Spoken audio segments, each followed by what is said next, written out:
sau này tôi nói với một xí nữa. Sau này tôi nói với một xí một sai trong nữa. Cái nào mà phải cần có chạy chết mà nhiều cần nữa. Đây sau này phải trồng một sai sao tay vào một sai luôn trong nữa.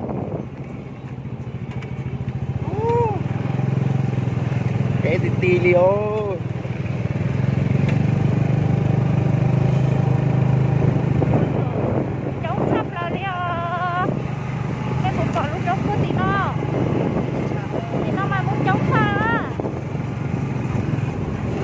Trong nữa, sao bây giờ là tôi chỉ trong nữa. Xong xí là tôi mới sai được cô mà muốn chéo.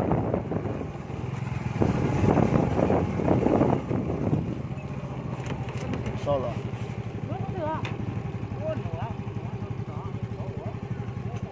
Ủa, đồ tàn đi là sao?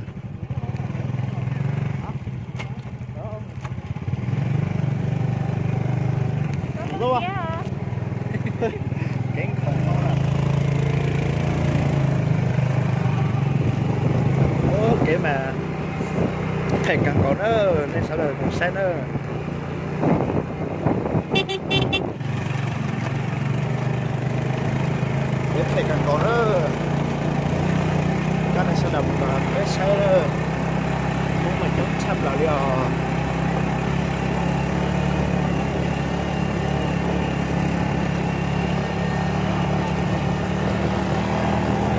Tập miền tôi cũng rất nhiều à, rất là ôi ôi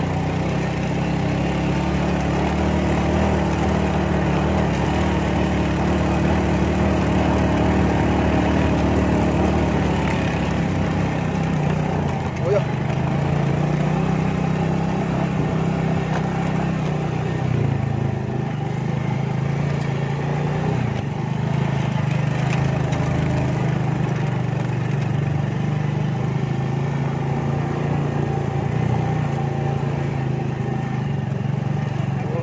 chống cẳng cổ tao nó là số cho sai trong thế bảo lắm á.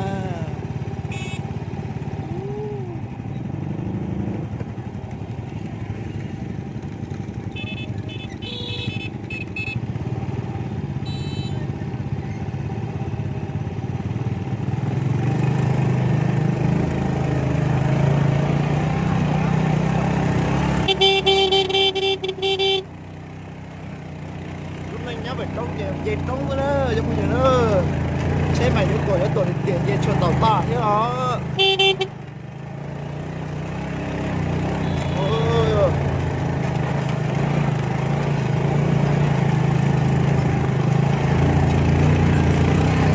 Ôi xe này đối liệu nào thế là xe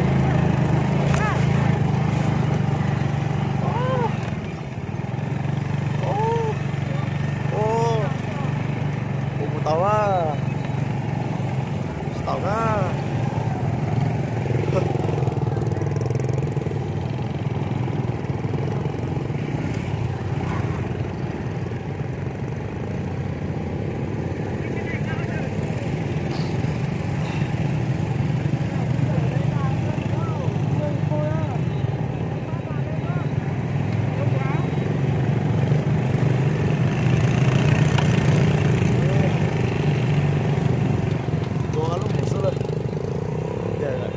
Là cá rồi.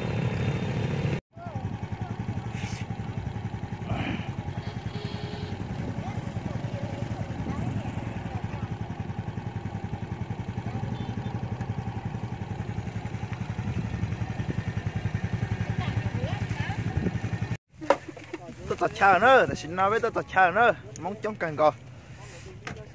Này sẽ là nào với tôi muốn đi xa xin nữa, với tôi tạt cho một số nào đó. Xin nói với tôi chọn đại gia trong nữa. Tôi tẹt trong hết nữa, chạy chơi lần đầu trong á.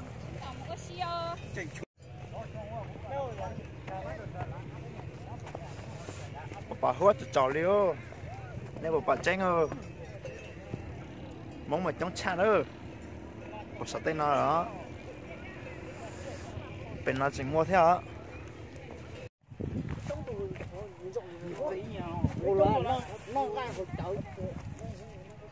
uống còn lúc kia rồi nó tí đâu nó tí cái gì vậy mấy để lạnh quá đó mà mình dùng mới cũng phải cái áo rồi em phải chờ nó vào cái này sau cũng ra đều tốt nó sẽ như là tất cả nó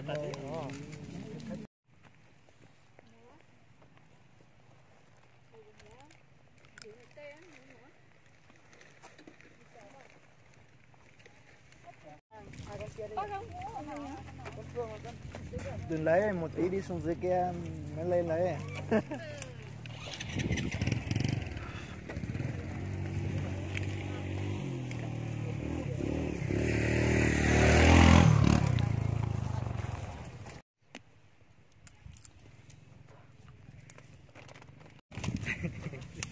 nó mà lần coi được nha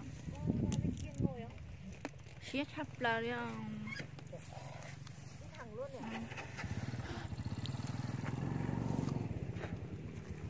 nó mà siết thế lần coi sao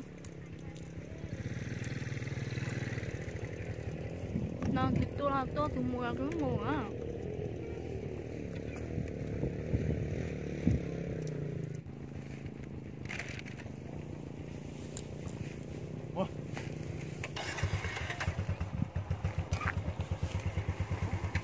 Mà nè Đông câu phải thay được trường cái tao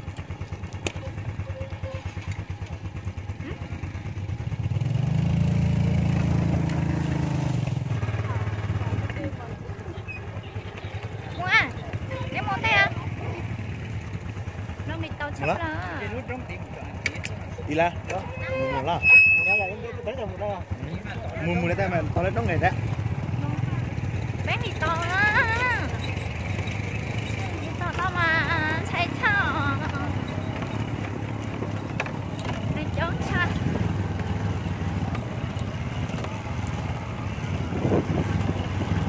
tôi là tiếng tua chẳng muốn là tiếng mùa á nó biết được ác mùa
nó bây giờ nhá có bền chỉ trong nơi không gì nữa chẳng là bây giờ cái trả lại nhá tiền đó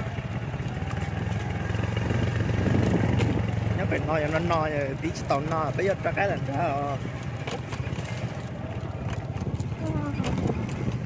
đúng nhà đi đó giống cần bò đi nữa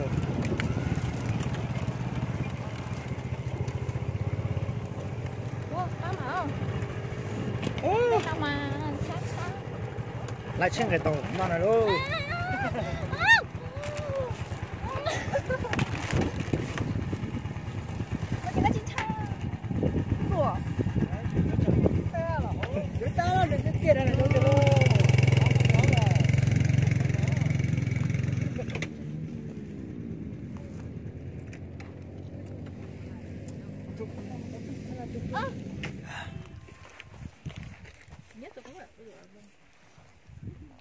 mấy cho mấy nhất thì là tới tôi hụt cái họ cho cắn một luôn đó chẳng nào mà nó sao con chỉ mà nó phát lý nữa.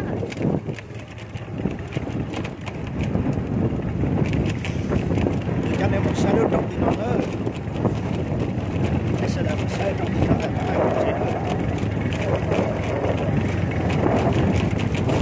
ôi ôi ôi.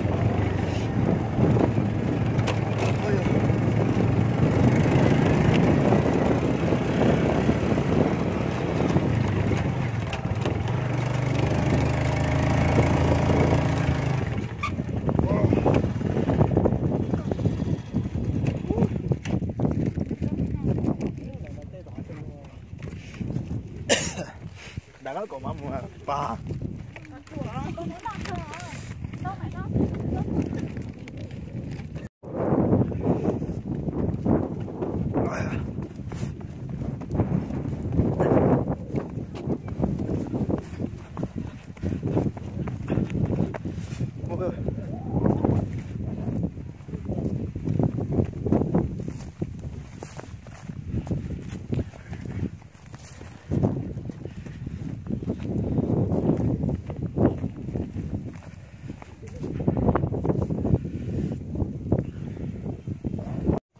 nó giờ bắt chuồn nó nè phong chừng nữa nó chỉ thổi giờ có lý thế nun gì cái ít tưởng tôn là nó thiệt chuông cái hón non đó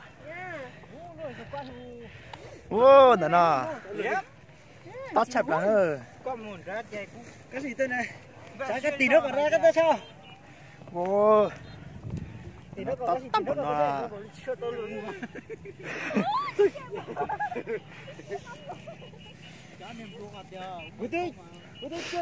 nó thì nó chống cả nó không như nó tại nó tết đập vào nó mà em muốn chống càng còn nó ui muốn tại nó nó xếp vào đi nó tóc càng còn nữa để nó chỉ đôi hũ nó ra téo sao cho như lên là xe à xe chung à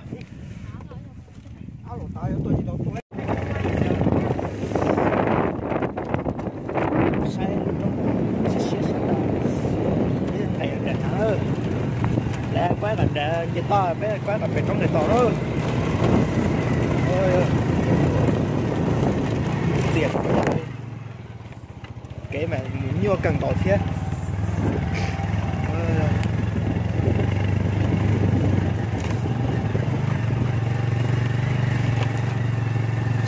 trong át sen mình có trong át sen mình có ít này lên từ xã tôi một xe tên không này này thầy khu tàu đó cũng nữa hai đâu bây giờ cũng mặc cho này sẽ là tôi một xe nữa xem mà cái mà tiệt cần gỗ cho cái gậy xe nào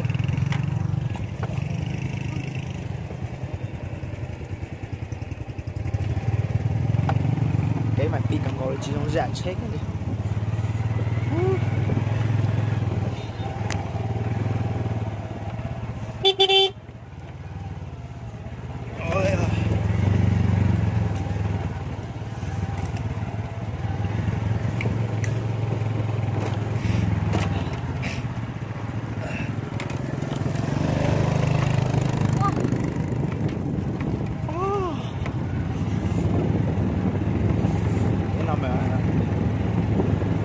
dạ cái như cái tự do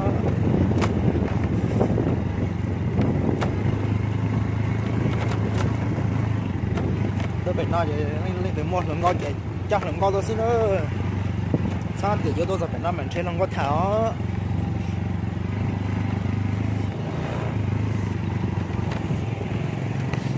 vì phải nói vậy chắc lần ngon vậy tôi phải nói vậy gì nhở chắc lần ngon thao tôi tập phải nói chứ dù thả to lại cho lớn muốn dù của sau đấy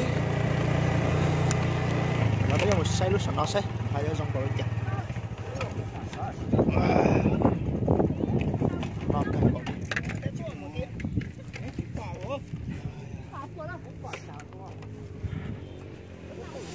bắt tay biết là nó thì nó là nữa từ sáng tôi chơi tôi biết sẽ là mù nữa cái chim mù này là mù má sẽ là mù má nó đi Tôi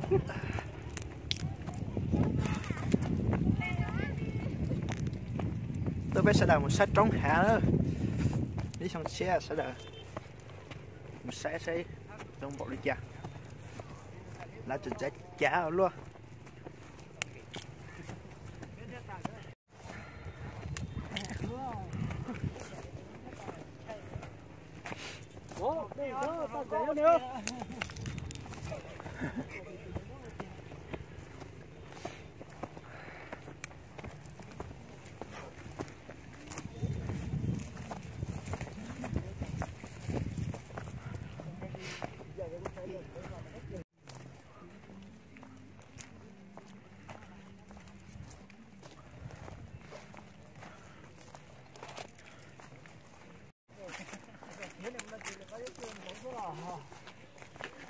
Anh này họ bộ mà bắt chỗ là mua đó chỉ cho tiền này nó chỉ là lấy số khó mà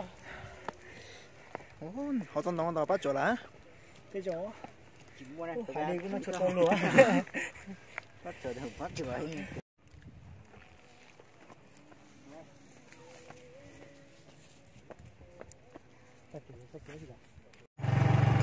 nó có sầu quá nó chết cho nó thôi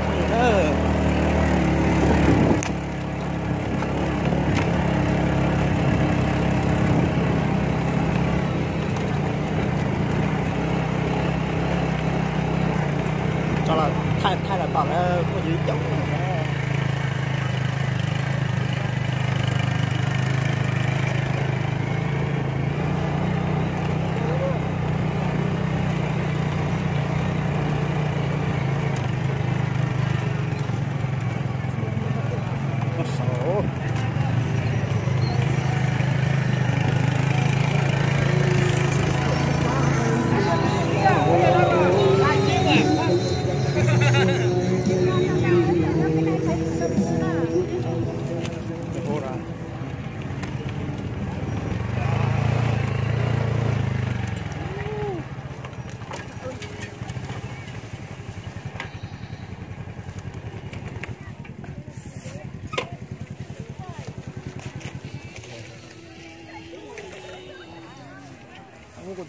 thay nó cách chỗ nó chắc không gì sai sao rồi còn nó giải nó cách chỗ nó không gì nữa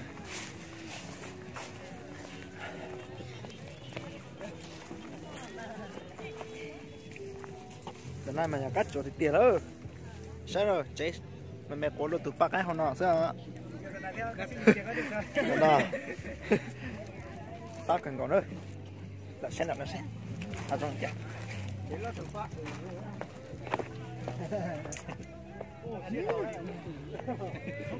thế bao giờ nào có chỗ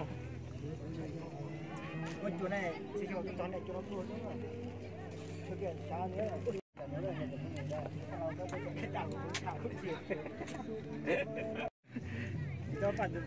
trên đồng là nó chỉ tao mua ít tụ cả gen là nó cái này nữa không nhiều nữa trên đồng là nó chỉ tao mua ít tụ cả gì kìa đâu cắm mua nhỏ nó lấy gì thôi nó chỉ bắt cháu rồi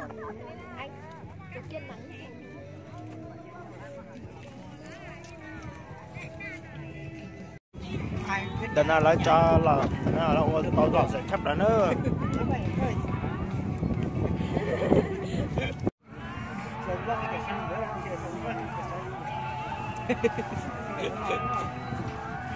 anh ấy to sang này chẳng có món nhảy à nó sang này gặp món này phải tôi cũng đã tập đi chạy thì cái là tôi nghĩ là tất cả những cái nào số giờ là một tí món là thế một tí món nó chưa món vậy ô làm gì à đấy đấy đấy à đấy là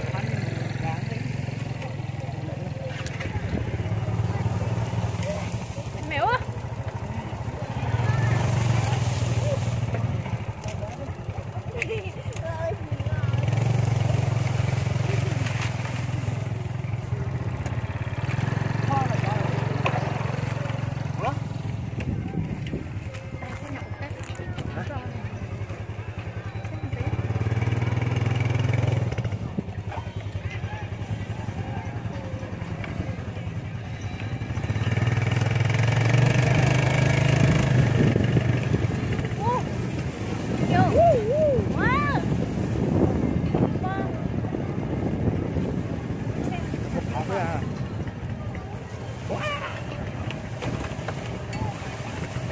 Hai nào.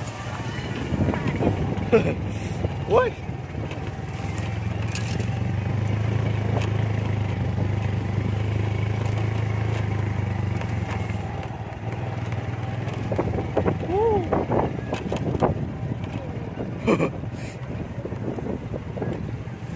Ôi. Cái ngon.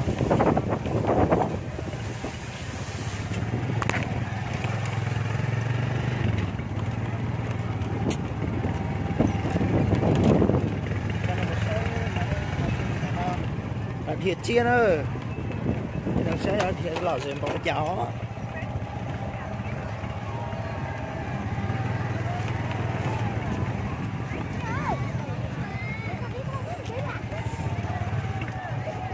Nó sẽ được rồi.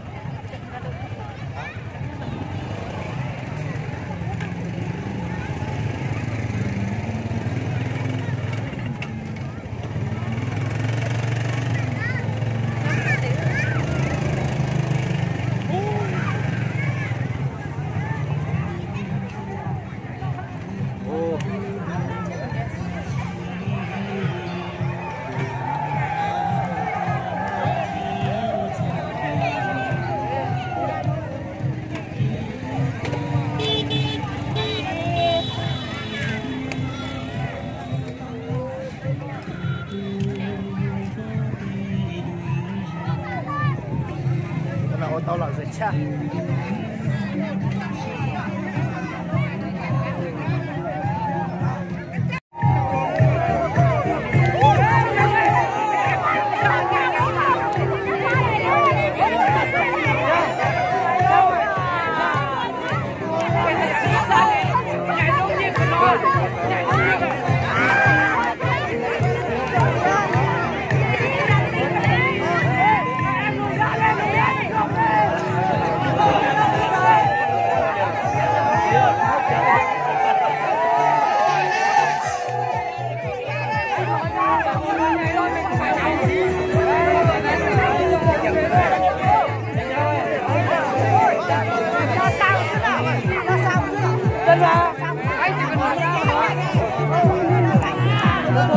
Tao là dệt chép là nữa.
Nếu mà năm nay mình làm cốt hay đâu có tiền người thì làm cốt. Sang năm 2020 thì người ta càng làm cốt hơn nữa. Bây giờ anh sẽ xuống ra sân khấu mời cả nhà lên nhảy. Anh phải lên lên trong người ta truyền hình vô.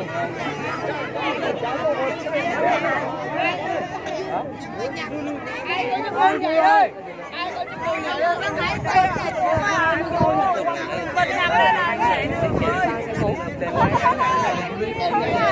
Mình không nhảy đâu, anh không nhảy được đâu, anh chỉ nói lời thôi. Em hiểu không? Em chỉ cần tóm cái cành. Vào đây, tập trung đây, vào đây. Anh phải vào đây. Tôi đã làm em hết rồi. Vào đây, cần người vào đây. Anh đi vào đâu?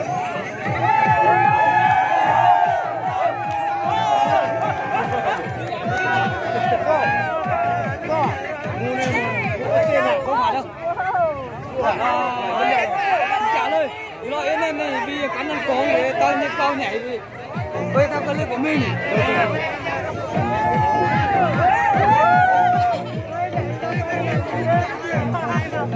Và chúng tôi biểu diễn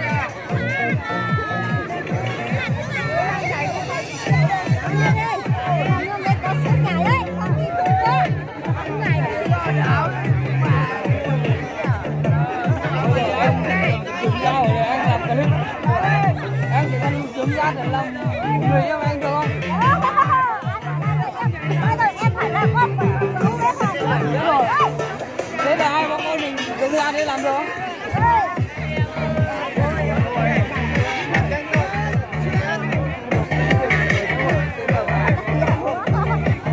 Cả xin tâm.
chế nữa tôi nước tên là chế nữa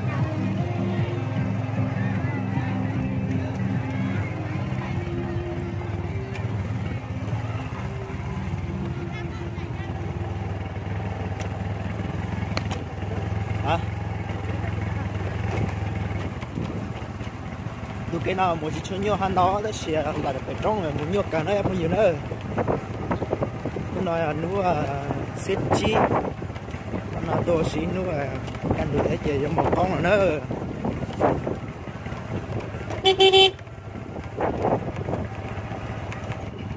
xin nó biết là tao là trong trồng là nó nữa gì nữa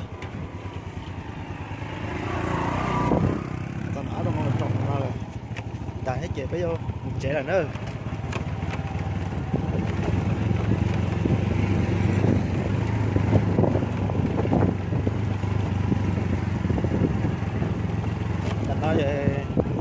ta trong đợt đồ lên nó là mã trong đồng cái trong đợt biết nó